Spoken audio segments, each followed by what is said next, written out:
ওই ওই কিরে কিরে, মধুনা মধুনা, রসমালাই না, এর থেকেও ভয়ঙ্কর কিছু। শব্দটার যেমন গভীরতা আছে, জিনিসটাও এরকম গভীর। এই ফাঁকে প্রফেসর ডক্টর মোহাম্মদ ইউনূস একটা বড় যুগান্তকারী কাজ করেছেন, যেটা তেমনভাবে ফলাও হয়নি বা খুব একটা ভাইরাল হয়েছে তেমনটিও দেখিনি। খবরটা হলো, যেটা ইউনূস স্যার চাইছিল, ওনার কাছে জাদু আছে ভাই, জাদু। পাথরের মধ্যে ফুল ফুটে দিছে, পাথরের মুখে হাসি। হাই হাই হাই, কি দেখার মতো দৃশ্য ভাই। কারিশম্যাটিক একটা খেলা খেললো কিন্তু স্যার। কি ঘটতে যাচ্ছে ওইটা দেখার বিষয়। আর ডক্টর ইউনূস সরকারের এই যে অর্জনটা, আমি খুবই খুবই ধন্যবাদ দেই। হাজার হাজার না, লক্ষ লক্ষ বাংলাদেশি আজকের দিনে না, আগামী দিনগুলোতেও আপনার এটার সুবিধা পাবে। বড় ধরনের সাফল্যের কথা ঘোষণা করেছে। এটা খুবই একটা বড় সাফল্য। সম্ভবত এই কারণে আজকে যে খবর, যে বর্তমানে বাংলাদেশ যদি একটা নৌকা হয়, ওই নৌকার দুইজন কান্ডারি, একজন ডক্টর মোহাম্মদ ইউনূস, দ্বিতীয় জন ডক্টর খলিলুর রহমান। আসসালামু আলাইকুম এভরিওয়ান, কি অবস্থা সবার? আশা করছি সবাই ভালো এবং সুস্থ আছেন। প্রতিদিনের মতো আবারও আরেকটি নতুন ভিডিওতে আপনাদের সবাইকে স্বাগতম। আপনারা ইতিমধ্যে কিছু অংশ বিশেষ এবং টাইটেল এবং থাম্বনেল থেকে বুঝতে পেরে গিয়েছেন ভিডিওটি কতটা গুরুত্বপূর্ণ হতে যাচ্ছে এবং রাজনৈতিক যে চলমান পরিস্থিতি তারাও ধারাবাহিকতা আজকে আমাদের এই ভিডিওটি। আপনারা ইতিমধ্যে ভিডিওটি কিছু অংশ বিশেষ এবং টাইটেল থাম্বনেল থেকে বুঝতে পেরে গিয়েছেন ভিডিওটা কতটা গুরুত্বপূর্ণ, এবং পরবর্তী সম্পূর্ণ ভিডিওটা দেখলে আপনারা বুঝতে পারবেন কতটা গুরুত্বপূর্ণ এবং তথ্যবহুল। সম্পূর্ণ ভিডিওটি শুরু করার পূর্বে আমি আপনাদেরকে জানিয়ে রাখতে চাই যে যারা আমাদের এই চ্যানেলটিতে নতুন, অবশ্যই সাবস্ক্রাইব করে পাশে থাকবেন, এবং যারা ইতিমধ্যে সাবস্ক্রাইব করে ফেলেছেন আপনাদেরকে অসংখ্য ধন্যবাদ। তবে চলুন আমরা মূল ভিডিওটি শুরু করি। এই ফাঁকে প্রফেসর ডক্টর মোহাম্মদ ইউনূস একটা বড় যুগান্তকারী কাজ করেছেন, যেটা তেমনভাবে ফলাও হয়নি বা খুব একটা ভাইরাল হয়েছে তেমনটিও দেখিনি। খবরটা হলো, প্রফেসর ডক্টর মোহাম্মদ ইউনূস একটা আইন পাশ করতে যাচ্ছেন।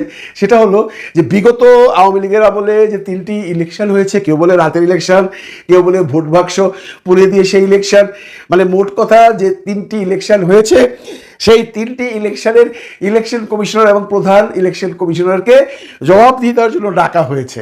তার মানে এরা এতদিন ধরা ছোঁয়ার বাইরে ছিল, এদের নিয়ে কেউ কোনো কথা বলছিল না। অনেকে দাবি তুলেছিল, কিন্তু কেউই সেই দাবির ব্যাপারে সরকারও কোনো কথা বলেনি, সরকারও এটা নিয়ে কোনো বড় ধরনের আলোচনায় যায়নি। ঠিক সময় মতো প্রফেসর ডক্টর মোহাম্মদ ইউনূস সেই কাজটি করে ফেলেছেন। আপনারা অনেকে হয়তো শুনেছেন যে উনি নতুন যে আইন করতে যাচ্ছেন, তাতে করে এই যে বিগত যে আমাদের কমিশনার বা প্রধান কমিশনার ছিলেন তাদেরকে ডাকা হবে, তাদেরকে জবাবদিহিতা চাওয়া হবে, মোট কথা তাদেরকে আইনের আওতায় আনা হবে। এখন প্রশ্ন আসছে, প্রফেসর ডক্টর মোহাম্মদ ইউনূস কি শুধুমাত্র এই বিগত যে কমিশনার ছিল তাদের বিচার করবার জন্যই এই আইনটি পাশ করতে যাচ্ছেন? না, এখানে একটা বড় রিজন হলো, সামনে যে নির্বাচন আসছে, নতুন যে নির্বাচন কমিশনার আসছেন বা যিনি আছেন, ওনারা যেন কোনো অবস্থাতেই কোনো অনৈতিক কাজ করতে না পারে, ওনারা যেন কোনো দলকে সাপোর্ট করতে না পারে, এবং ওনারা যেন নির্বাচনে কোনো কারচুপি করতে না পারে। যদি ওনারাও এর মধ্যে কোনোভাবে জড়িত থাকে, প্রমাণিত হয়, তাহলে তাদেরকেও বিচারের কাঠগড়ায় দাঁড়াতে হবে।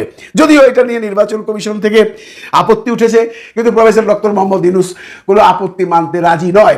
আপনারা একটু খেয়াল করে দেখবেন, যদি বিগত যে কমিশনার আছে তাদের ব্যাপারে যদি বিচারের কার্যক্রম শুরু হয়, তাহলে এটা তো আইনে পরিণত হয়ে গেল।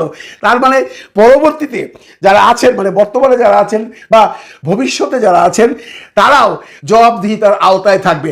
নির্বাচন কমিশন যদি স্বাধীন না হয়, তাহলে পৃথিবীর কোনো দেশের নির্বাচনই কোনো দিন সাকসেসফুল হতে পারে না।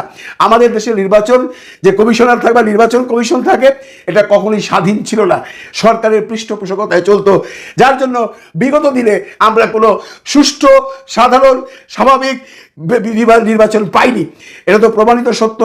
যেহেতু নির্বাচনই সুন্দরভাবে হয়নি, নির্বাচনই সুষ্ঠু হয়নি, সেখানে নির্বাচনের রেজাল্ট যারা ধারণ করে সরকার গঠন করেছে, তারা সুষ্ঠু কি করে হবে? এই যে কাজটা উনি করেছেন, এই জন্য ওনাকে সাধুবাদ জানাতে। অনেকে বলেন না প্রফেসর ইউনূস কি করেছে, প্রফেসর ইউনূস কি করেছে, কিন্তু নির্বাচন কমিশনকে এই যে আইনের আওতায় আনা, এটা কিন্তু আগের কোনো সরকার করেনি। এই জন্য যে আগের সরকার জানে যে আমার কথা মতোই তো ওরা নির্বাচনে কারচুপি করেছে, আমি কেন করতে যাব? ইউনূস সরকারের এখানে কোনো স্বার্থ নেই। ইউনূস সরকার যে দেশকে ভালোবাসেন, এটা তার আরেকটা প্রমাণ। কারণ উনি নিজে নির্বাচন করবেন না, উনি চাচ্ছেন দেশে একটা সুষ্ঠু, স্বাভাবিক নির্বাচন হোক, একটা ইনক্রেডিবল নির্বাচন হোক, সমস্ত মানুষ যেন ভোট দিতে পারে, ভোটে যেন কোনো কারচুপি না হয়, এর জন্য উনি প্রথম বন্দুকটা রেখেছেন পুরাতন সেই নির্বাচন কমিশনারের দিকে। আইন পাশ হয়ে গেলে পুরনোদের যা বিচার হবে এদেরও একই বিচার হবে। এটা নিয়ে একটু দোলপাহল চলছে, তবে এটা উনি পাশ করিয়ে ছাড়বেনই। এই সকল কাদের সিদ্দিকী একটা আপাদমস্তক দেশের শত্রু, এরা কি বঙ্গবীর, একটা ভুয়া বঙ্গবীর, বঙ্গবীর তো ওসমানী, একটা নির্লজ্জ লোক যে নিজে একটা রাষ্ট্রীয় উপাধি নিজের দিয়া বলতেছে আমি বঙ্গবীর। জিয়াউর রহমানের ব্যাপারে দেখেন যে রাষ্ট্র তৈরি হয় শত্রু সাপেক্ষে, বন্ধু সাপেক্ষে রাষ্ট্র হয় না। এই যে আমাদেরকে আওয়ামী লীগ প্রচুর বলতো না বন্ধু রাষ্ট্র, বন্ধু রাষ্ট্র। বন্ধু রাষ্ট্র যদি হয় তাহলে প্রত্যেক রাষ্ট্র তার বন্ধু রাষ্ট্রের বর্ডার তৈরি করে কেন, বেড়া দেয় কেন? বন্ধুর বাড়ি থেকে কেউ বেড়া দেয়? যদি বন্ধু হয় দুই বন্ধুর বাড়ি থেকে কেউ সীমান্ত রক্ষী রাখে, পাহারাদার রাখে, দারোয়ান রাখে? দুই বন্ধুর বাড়ি থেকে কেউ ইলেকট্রিক তার তৈরি করে মানুষ হত্যা করে? দুই বন্ধুর বাড়ি থেকে অস্ত্র দিয়ে একজন আরেকজনকে খুন করে, মারে? তাহলে রাষ্ট্র কখনো বন্ধু সাপেক্ষে হয় না পৃথিবীতে, রাষ্ট্র হয় শত্রু সাপেক্ষে। এবং শত্রু সাপেক্ষে রাষ্ট্র হয় বলেই রাষ্ট্রের সভরেন্টি রক্ষা করবার জন্য সীমান্তে তার দিতে হয়, সীমান্তে পাহারাদার বসাইতে হয়, ওই পাহারাদারদের হাতে অস্ত্র দিতে হয়। অতএব সেই শত্রু সাপেক্ষের রাষ্ট্রের রাজনীতি হচ্ছে জিয়াউর রহমান ধারণ করেছেন। কিভাবে ধারণ করেছেন দেখেন। সাইদ আবদুল্লাহ প্রায় বলেছে, অল্প একটু বলে নাই, যে পানি ইস্যু, গঙ্গার পানি ইস্যু নিয়ে ফারাক্কা মার্চ হইল আপনার ৭৬ মে মাসে সম্ভবত। ওই বছর কিন্তু জিয়াউর রহমান জাতিসংঘে গিয়ে ইন্টারন্যাশনাল ফোরামে for the first time Ganga issue raise করেছেন, despite Indian opposition. India seriously oppose করেছে এটার ব্যাপারে, তারপরেও উনি ইন্টারন্যাশনাল ফোরামে এটা তুলেছেন। এবং তোলার কারণে যেটা হয়েছে, পরের বছর ভারত চুক্তি করতে বাধ্য করছে on the terms of Bangladesh. বাংলাদেশের শর্তে ভারতকে পানি চুক্তি করতে হয়েছে, গ্যারান্টি ক্লোজ সহকারে, যেটা আওয়ামী লীগ করতে পারে নাই বন্ধু রাষ্ট্র থাকার পরেও। জিয়াউর রহমান পারছে। জিয়াউর রহমানের রাজনীতি কি দেখেন। রোহিঙ্গাতে ইনফ্লাক্স হইলো আপনার ৭৭-এ, ওখানে আরাকানে ক্র্যাকডাউন হয়েছে, লক্ষ লক্ষ রোহিঙ্গারা চলে আসছে এখানে, এই ১৭ সালের মতো আর কি, বহুবার হয়েছে। জিয়াউর রহমান সিম্পলি বলছেন, ডেডলাইন দিয়ে বলছেন, জাতিসংঘে গিয়ে বলছেন যে আপনারা এটা ফেরায় নেন, ফেরায় না নিলে আমি এই যে লাখ লাখ রোহিঙ্গারা আসতেছে না, আমি সবাইকে অস্ত্র দিব, ট্রেনিং দিব, এই পরে আপনার দেশ দখল করার ব্যবস্থা করব। জাতিসংঘের মধ্যস্থতায় যে কয়জন রোহিঙ্গা আসছিল সবাইকে বার্মা ফেরত নিয়ে আসছে, আমরা পারি নাই কেন? তাহলে এই যে ফরেন পলিসি সাকসেস, এরপরে দেখেন আপনি আমাদের চিটাগং হিল ট্রাক্সকে নিয়ে যে ষড়যন্ত্র করেছে ভারত, জনসংহতি তৈরি করা আপনার সেই 74-5 অনওয়ার্ডস, অস্ত্র দিয়ে দিল এখানে, এই সন্তুল আর্মাদেরকে উস্কায়া দিল। প্রেসিডেন্ট কী করেছেন? সিম্পলি চীন থেকে ফিরে এসে একটা মডেল ফলো করেছেন যে আমার এখানে আমার লোকাল লোক লাগবে যারা এটা সেফগার্ড করবে। সেটেলমেন্ট পলিসি নিলেন, দেশের মানুষকে, ভূমিহীন লোকদেরকে নিয়ে সেটেল করলেন, এবং সেটেল করে রাষ্ট্রের সভরেন্টিকে তিনি ডিফেন্ড করলেন শত্রু সাপেক্ষে। কিন্তু দেখেন সে রাষ্ট্রকে চিন্তা করেছে কোথায়? শত্রু সাপেক্ষে। ওই সময় 79, 80, 81-তে যারা মিলিটারি অফিসার ছিল তাদের সাথে যদি কথা বলেন আপনি দেখবেন Ziaur Rahman for the first time বাংলাদেশকে যদি কোনো শত্রু রাষ্ট্র আঘাত করে, আমরা কি আমার ভূখণ্ডে তার সাথে যুদ্ধ করব, না আমার ভূখণ্ডের বাইরে গিয়ে তার সাথে যুদ্ধ করব, এইরকম একটা মহড়া দিয়েছেন। Operation iron shield. বা মিলিটারি অফিসারদের সাথে কথা বলবেন, যাদের ভয় পাওয়ার কথা তাদের নাভিশ্বাস বের হয়ে গেছে সেদিন। জিয়াউর রহমানকে তো এমনি মারে নাই।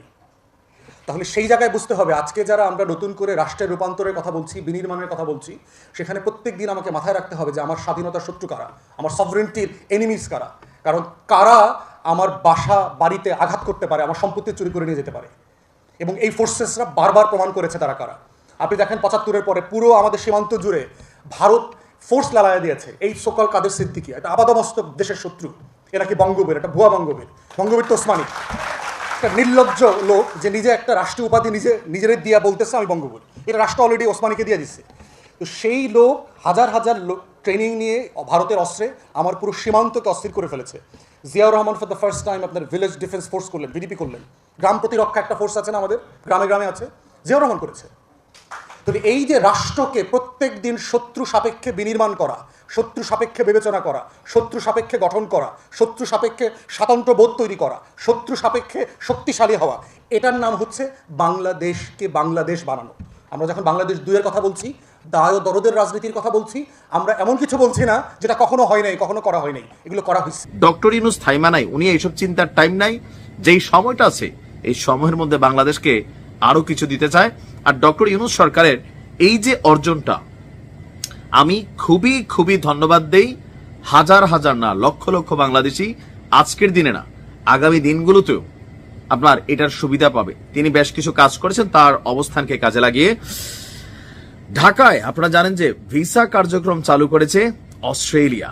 এটা খুবই গুরুত্বপূর্ণ একটা পজিটিভ সিদ্ধান্ত হয়েছে অস্ট্রেলিয়ার পক্ষ থেকে, ডক্টর ইউনূসের রিকমেন্ডেশনে বা তিনি যতটুকু ভূমিকা রেখেছেন। ঢাকা থেকে ফের ভিসা কার্যক্রম চালু শুরু করেছে অস্ট্রেলিয়া। একই সঙ্গে নির্বাচন কমিশনের সক্ষমতা বাড়াতে বাংলাদেশকে $2 মিলিয়ন অনুদান দেবেন দেশটি। কামসাটা দিচ্ছেন কাকা।